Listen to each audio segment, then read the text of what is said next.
व्यास जी से पूछा, हे भगवान, हमें कार्तिक मास की कथा आपने सुनाई और उससे भी एकादशी से लेकर पूर्णिमा तक कई 5 दिनों को विष्णु विजय का नाम से क्यों कहा जाता है?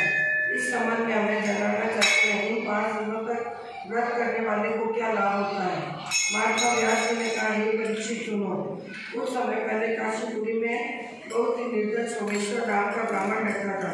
उसका शरीर बहुत कमजोर था, परंतु वह भगवान विष्णु का भक्त था।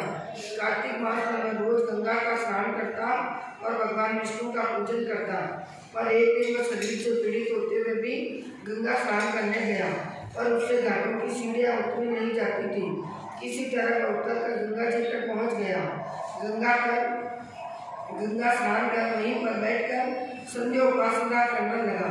वहीं पर वृद्ध ब्राह्मण के रूप में भगवान अपने भक्त पर कृपा करने के लिए बैठे हुए थे। भगवान ने ब्राह्मण को बड़ा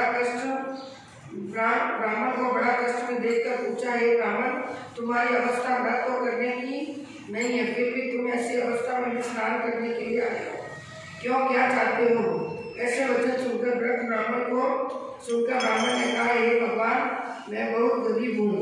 गरीब ब्राह्मण और उसी लोगों में अपमानित हूँ और तकलीफ पाता हूँ। उसी कारण मैं हमेशा परेशान रहता हूँ। यदि आप कोई उपाय बता सकते हैं तो मैं आपकी अपने ऊपर दया समझूंगा।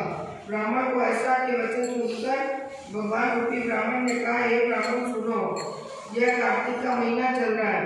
इसमें शुक्ल पक्ष की एकादशी से लेकर पूर्णिमा तक जो यह 5 दिन है, इन्हें विष्णु पंचक के नाम से पुकारा जाता है।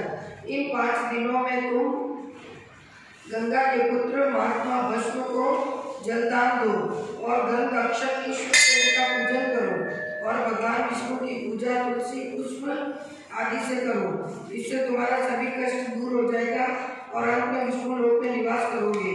ये ब्राह्मण महाभारत की लड़ाई में जब महात्मा भीष्म शय्या पर सोए हुए थे, उस वक्त अपने प्रिय अर्जुन को उन्होंने सब प्रकार का राजधर्म, व्यवहार, धर्म, ज्ञान और धर्म को कहा था। उस समय अर्जुन कैसा कृष्ण वही थे। जब भीष्म के सभी उपदेशों को कृष्ण ने सुना, तब भीष्म से कृष्ण ने कहा, हे पितामह, जो मनुष्य कार्तिक मास के शुक्ल पक्ष की एकादशी से लेकर पूर्णिमा तक तुम्हारे नाम से जल देगा और आपकी पूजा करेगा, वह पूजा मैं स्वीकार करूंगा और उससे सभी का कष्ट दूर करूंगा। अतः हे ब्राह्मण, तुम इस विष्णु पंचक से महात्मा विष्णु का पूजन करो। इसके करने से तुम्हारे सभी कष्ट दूर हो जाएंगे।